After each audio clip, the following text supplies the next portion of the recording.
Thank you, Dr. Kniff, and thank you to the organizers for giving me the chance to come and share with you some of the things that are going on in our laboratory and that we're collaborating with NASA to think about how do we understand what happens to the body from the sort of rummaging and broken glass and tar of the New York City subway all the way up into space. And so we'll start, get the slides up here. No, not yet, coming. There we go. Okay, so one slide, there we go, great. Okay, so it sounds a bit preposterous to talk about planetary scale health and genetics, but I'm going to walk you through the way that we're doing this. And also, I will be tweeting out my slides, so if anyone wants to copy them, I'll use the hashtag. Twitter, as you all know, is an important presidential platform for major policy announcements, as well as a really excellent mechanism for sharing scientific information. So I'll start with a bit of background about what we're working on. So first is, NASA has a plan to go to the moon first in this next decade, and then begin to Mars, called the Moon to Mars Plan. And we're not the only ones thinking about this in this country. There's actually a race now. India and China are also planning to get to the moon as fast as possible. So it's a little bit of a new space race, but now it's happening in the genomics era, so we get a lot of better understanding of what happens to the body as it starts to go into space. And in particular, one of the missions we've been working with NASA on is trying to think about what happens during very long-term missions, for example, going to Mars, and what could we start to build on as a model of what happens inside the body. And so I'll describe to you some of the results from a study that we've just finished up with them, and also other ways we're using this information. So, you can see in this rendition, it looks as if we're going to go to Mars, but it also looks like maybe Mars is sucking all of the nutrients away from Earth. That is not the plan to have that occur. It's actually to have us exist as a planetary species on 2 planets and to have boots on the red planet by the year 2035. So to think about that, what happens if you're in space for a long time, and to put it in the context of what just happens to the human body at a genetic level normally, some of which you heard this morning about clonal hematopoiesis, but other things that we've that have known in the literature and that we and others have studied, for example, somatic mosaicism, and here just the percentage of cells that lost an X chromosome increase over time in all of us. Actually, Dr. Kniff and I present this to the first-year medical students. I like to tell them that the bottom part of the graph is increasing over time, and it's this inexorable march towards molecular oblivion, which they think is really funny because they're at the bottom of this chart. I have found that older audiences laugh less as the average age of the audience increases, but invariably we all accumulate mutations, as you just heard again this morning. We all accumulate variations of dysregulation at the genetic level. Also, our telomeres normally shrink over time, the shoelaces at the end of your chromosomes. And of course, we do accrue a variation of molecular insults that occur and can lead to potentially cancer, even metastasis. But one of the things we study in my lab, and I'll tell you about some of our work, is, well, what else changes? Not just genetically, but of course epigenetically. What do we see for the regulatory layer around and behind DNA that controls gene expression? So, of course, the genome is just the 4 letters, but the epigenetic code here shown in red really gives us extraordinary plasticity for lineage specification and controlling how and when different DNA is used. And so we actually have, focused a lot in my lab on just how do you go from the methyl group, for example, to propagate into a phenotype. That's a really relatively simple question. You can draw it a number of different ways if you remember your chemistry. We've also published a variety of tools. One of them is called MethylKit, and other several tools are open source packages you can use. It's worth noting that we originally called this a laboratory suite of tools for methylation analysis, but then we realized having a tool called MethLab would be a poor choice for an algorithm. So we didn't do that. We called it MethylKit. Didn't want to be followed by the FBI yet. But we do have a variety of tools. Any of you doing work in epigenetics, they're all open source. They have tutorials. They're all freely available. I encourage you to use them. I'll describe a little bit of our work on some of them quickly this morning. So we want to think about epigenetics, but we also want to think like, how does it change effectively? So we build these tools to look at what's already been established in the literature even 15 years ago, is that over time we all drift. We all start to accumulate not just genetic changes, but epigenetic changes. You can see here, this is an enzyme for methylation-specific cutting, and you can see more bands over time. It's a very clear box plot that shows the difference, or a bar plot here that shows the difference. We all just accumulate more epigenetic changes as time passes. And this is actually so consistent between people that you can actually measure the epigenetic age of someone from blood left behind, for example, in a lab or even on a seat. So we could actually wait for all of you to leave this audience room and then sequence the DNA that you've left behind on these chairs and send you maybe a creepy email about what your age is estimated. The IRB did not approve that. We are not doing that this morning. But we could, because you can predict the epigenetic age to within a few years. It's not perfect. I can't tell you to within the month, but we can actually tell from work from Steve Horvath and Hannon and some work in our lab that they can do this quite readily. And so that's at the epigenetic level and genetic level. At the RNA level, one other thing, brief bit of data I'll tell you about this morning is also looking at the epitranscriptome, or the same idea of a regulatory layer behind RNA in a methyl group that modifies adenosine, which is actually only one of 110 known RNA modifications. So there's many, many modifications to RNA. I'll talk about one of them briefly today. Okay, with that as a backdrop, I'll tell you about in 5 pieces, okay, what happens in space? Now, you saw something about space in the agenda. You're probably only here to hear me talk about space and maybe some strange microbes, but let's start there. So we had a unique opportunity 5 years ago where actually NASA said, okay, Scott Kelly's going to go for the longest NASA mission ever, a year in space, and it turns out he has an identical twin. So this seems to be a unique opportunity to study a twin, arguably one of the lowest powered studies in human history, but a unique opportunity nonetheless to have an identical twin and someone who's going in space for a year. And so interestingly also, Mark Kelly recently announced he's running for Senate in Arizona. So this might be the beginning of the senatorial genomics project, actually, because we've got both their genomes. We just need 99 others. We could start to do an interesting comparison between the parties and just release the data and see what happens. But that's, again, not probably going to be approved by an IRB. But so we had a unique opportunity. NASA announced proposals and said, okay, 10 teams were selected. Our lab was one of those 10 teams. NASA loves acronyms and they love patches. So the first thing we needed was a patch. You can see here is the official NASA twin study patch, and I'm really excited that we got epigenetics, the little circles in the middle there. We were able to get epigenetics on an official NASA patch. I did ask if we could say have RNA coming off the DNA and it being translated into proteins and post-translational modifications, and the artist said, I think it might make it look too busy. Okay, so I said, okay, fine. So, but I got epigenetics is on a patch. I'm very excited. So we had the patch. We planned the mission. Scott launched up in 2015 to go up for a year in space, had all the protocols set up, and then when he actually came back, this is him undocking after spending a full year in the space station. And you can see there, Russian, some of the telemetry data. I think it also says, if you translate, bring back vodka, is what it says there. No, it's just mechanics and orbital data. But you can see the Earth underneath, and eventually he deployed the Soyuz, deployed the parachute. He made his way back through the clouds. We were all very nervous that day. He had himself, his body, the samples coming back with him, some that were frozen. And it gave us kind of a thumbs up when he got back, getting helped out of here in Kazakhstan. So we're very relieved he made it back after a year in space.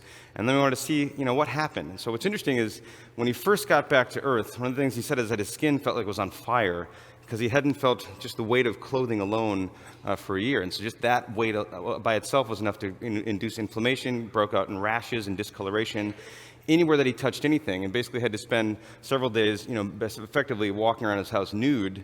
My wife and I just call that Sunday, is what we do. But, he did it for a medical reason, and he couldn't touch anything. It just hurt. Just being on Earth hurt, and he really felt like, he wanted to go to the emergency room because it was so just painful.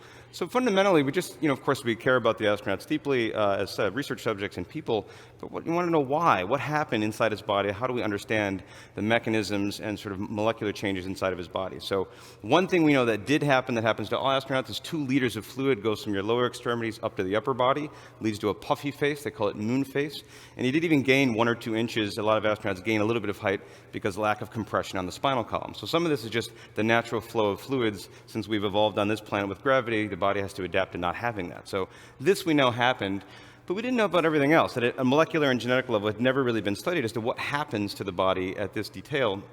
So whenever in life we don't know anything, and in my lab we like to just study as much as we can and measure as much as we can. The same is true for this study. So we didn't know what would change, so we measured everything we could.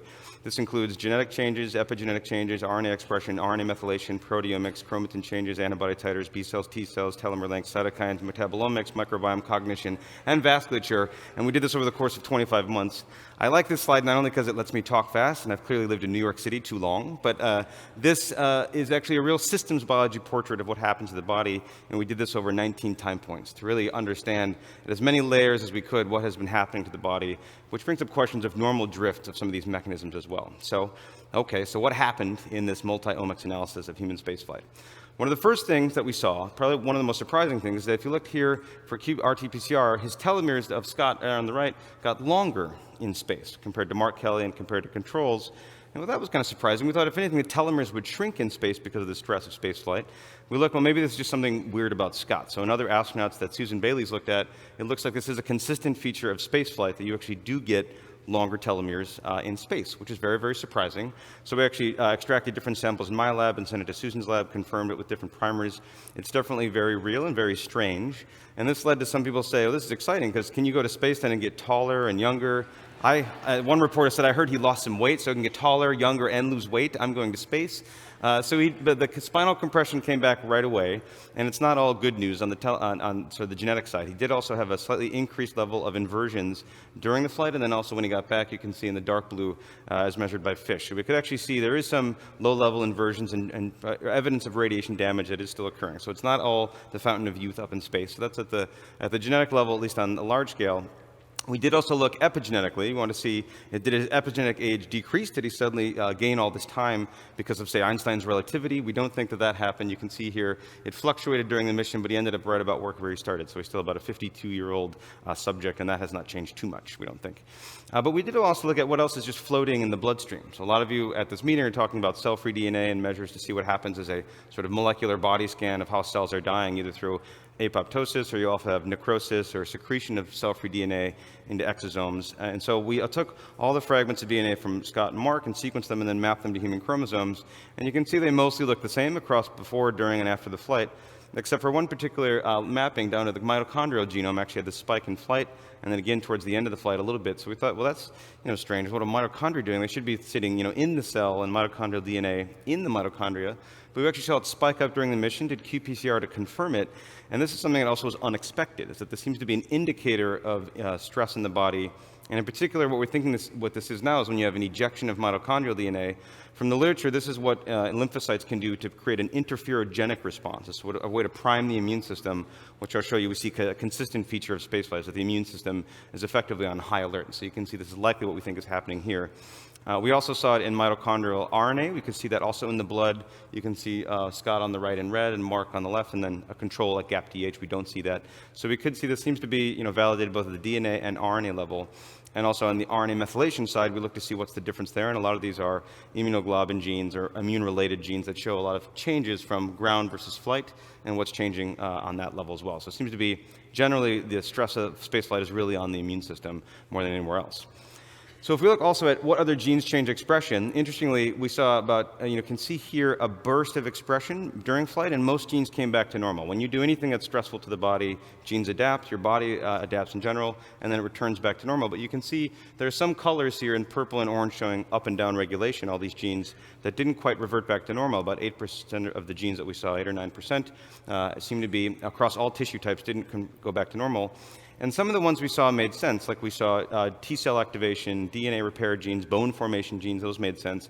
But we also saw some interesting evidence of hypercapnia, so high levels of CO2, which actually Scott complained about in his book. He wrote a book about his year in space and said there were some times it felt as if there was high CO2, and they'd check the scrubbers and make sure it was working. And when we talked to the ISS group and said, well, let's look at what the CO2 levels are on the space station, turns out, there were some fluctuations, but nothing that should necessarily create physiological levels of high CO2. But then we talked to the other astronauts and said, well, what else could be driving this potentially? And it turns out when actually air flows differently in zero gravity than on Earth, as you might guess. So if you, for example, blow a bubble in space, it actually will stay right by your face. And so we think to some degree what we might be measuring is a small carbon dioxide cloud that stays in front of the astronauts that's not always being swept away, and some evidence this might show up in the expression data by itself. And so this is really sort of an exciting and strange result that we're still looking at, but we see some evidence of it in the blood. So we also look at the metagenome. All kingdoms of life deserve some love. So we do see the diversity, as you can see by these colors, before, during, and after flight was mostly maintained, but the ratios of organisms is something that changed. So the firmicutes to Bacteroides ratio, or you can see their spike during flight, but did come back down. So for the most part, the microbiome is fairly plastic, and it reverts back normal when you get back to Earth, so good news there. So mostly there's no big red flags for spaceflight and future missions. So now what are we doing? What are we doing next? So one thing that we do is we need more astronauts. There's only 2 people. There's only so much we can say about this. But there's only 566 people that have ever gone above 100 kilometers. There's not that many astronauts for us to look at, but we're in the process of collecting more of them, both from NASA as well as from commercial spaceflight agencies. And also if you want to look at public data, every mouse that's ever been flown up into space and back is part of what's called Gene Lab at NASA. So we're looking at these other data as well. We'd also like to make things faster. It was really kind of difficult to get samples back from space and to process them and analyze them. Wouldn't it be easier if we could just sequence on the space station? So we started talking about this with NASA back in 2015, worked with Aaron Burton and Sarah Castor-Wallace there, and said, let's start a mission and start to plan this out. And so NASA, of course, the first thing they say is, well, great idea, you're probably going to need a patch. Okay, great. So we've got a patch.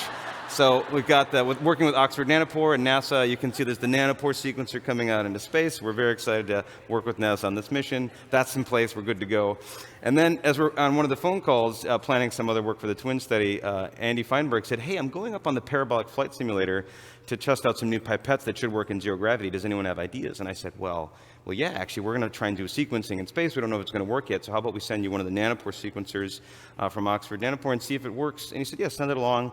First, I'm going to try these pipettes. And I said, well, let me know, how that goes. You can see what happens in the parabolic flight simulator. You get about 15 seconds of zero gravity, and once you start to go, you can see that the tips don't really stay, in place right there. They do change. Which is not good. You keep a little bit of time in zero gravity during the parabola. Eventually, things will just keep floating around you, but they will. You get towards the end of the parabola, and they'll come down. You can see here's maintaining focus, trying to keep the pipetting going, and they all crash back down. So this is Dr. Feinberg maintaining focus, but still one of my favorite videos ever of this. We did manage to actually load a flow cell on the parabolic flight simulator. It got it to work, so we showed that it was possible to sequence in zero gravity, at least on this analog. We published that result, and then we started to work with Kate Rubins, who was fortunately the next astronaut that was going up, and she's a trained virologist, so it couldn't have been a better person to be the next person to go and actually try nanopore sequencing in space. She thankfully made it up safe and sound, and then basically in the summer of 2016, we showed that it was possible to actually sequence in space for the first time, and then did 2 billion sequencing bases that we got from space, and then assembled the genome. So this represents the first E. coli genome that's been assembled from data that was not made on this planet, just above this planet. So we published this about 1.5 years ago. And just last month, we actually published a way to actually do epigenetic base modification detection also in zero gravity. So now genetics and metagenomics and epigenetics are all fair game in space. And actually, we have 2 different other missions planned with NASA to start doing some diagnostics as well on the space station and get it as close to real time as possible. Okay, so that's the last 2 sections I want to quickly go over is how this connects to some other work we're doing on Earth. And by that, I mean really thinking about the whole Earth. Because in 2020, NASA is going to launch this rover to Mars. It's going to actually collect samples, package some of them up, and eventually they're going to be brought back to Earth sometime late in the 2020s. And basically what they're going to do is characterize what's there, look for life, and they're going to try and sequence anything that's there. So if there is something on that that we can find on Mars, does it still have nucleic acids made of ours? We don't know. But one interesting thing about this is when they build spacecraft at Jet Propulsion Labs, you can see here, you can see they have clean suits, but they're not hermetically sealed, right? They are still breathing out. Their oral microbiome is getting on the surface, as you can see here. We know there's a little bit of contamination that we're sending off to other planets. And the question is, well, how much is there? And when something comes back from Mars, could we really sequence what's there and then compare it to the basically catalog of all known genetic information on Earth? And that's actually something that we're working to build towards. So that's a NASA backdrop. And then I also have a personal backdrop that got me sequencing into subways. When my daughter got old enough to ride the subway in New York City, this is her, she loves ice cream. I shamelessly use her in my talks. She then one day actually licked the subway pole. And if any of you are parents, there's a moment that we had that is unforgettable. And I knew there had just been a microbiome exchange that had just happened in her mouth. And I just wanted to know. I'm a dorky geneticist. I go home, I look in PubMed and Google Scholar. There had never been a paper published about surfaces used by 5.5 million people every day in New York City. There had been one paper about the air and using only 16S, but nothing about the genetic catalog of such a communal surface. So I thought, well, we should build a microbial map of the metropolis, or what the New Yorker called the metropolome, if you could, and build out a genetic map of the entire city. So we launched this project in 2015 to go out and swab all 468 subway stations in triplicate, build a genetic map of the city, bring them back to lab, and sequence them and run them through various analyses. And my favorite thing about the study then and now is that on average, across the whole data set, about 48% of the data matches, of DNA matches no known species. We've never seen them before. We don't know what they are. We're touching them every day. And this is, some samples gets as high as 90%, some as low as 10%, but there's a lot of mystery right under our fingertips. We did map for maybe 656 high confidence HTML files, so you can zoom in and out to see every species across the city that we could find. But every time you look at a subway pole, you should have rapt joy and excitement about the capacity for discovery on that surface. I know I'm unique in this view, but it's empirically true. There's so much to discover. So this led up to a lot of interesting things that we found in New York City, but what's there? What are they making? How can we compare this to things at JPL? So we launched this now into a global project called MetaSub, which is metagenomics of subways and urban biomes across the world. And our goal is actually working with the Bill and Melinda Gates Foundation to map also antimicrobial resistance as it moves around the world. In this case, we actually, going back here, this should play in the back. If I could, I'd have one swab big enough to just like swab the entire planet, but I'm not that tall and I don't have a swab that big. So if they could play it in the back, maybe you can see this is a coordinated effort where we actually have something called Global Sampling Day, where basically teams around the world in a synchronized and uniform sampling protocol collect samples, and we create shotgun sequence maps of what's in the cities and build this as a longitudinal metagenomic map of what's moving in and out of different cities. And these are all the collaborating cities around the world. So actually, once the international date line basically starts and the globe starts to turn, we can see samples pop up on the map as the day progresses, essentially as the Earth rotates, and we can see all these data. And all this is publicly available and shared. It's an open metagenomics consortium that anyone can help with. And so what have we seen so far is pretty interesting. We've already expanded the tree of life with basically several phylum that have never been seen before and collaborated with other groups to use these data for that. We've also found billions of novel peptides, things that have never been seen before. Again, we de novo assembled them and see are they novel.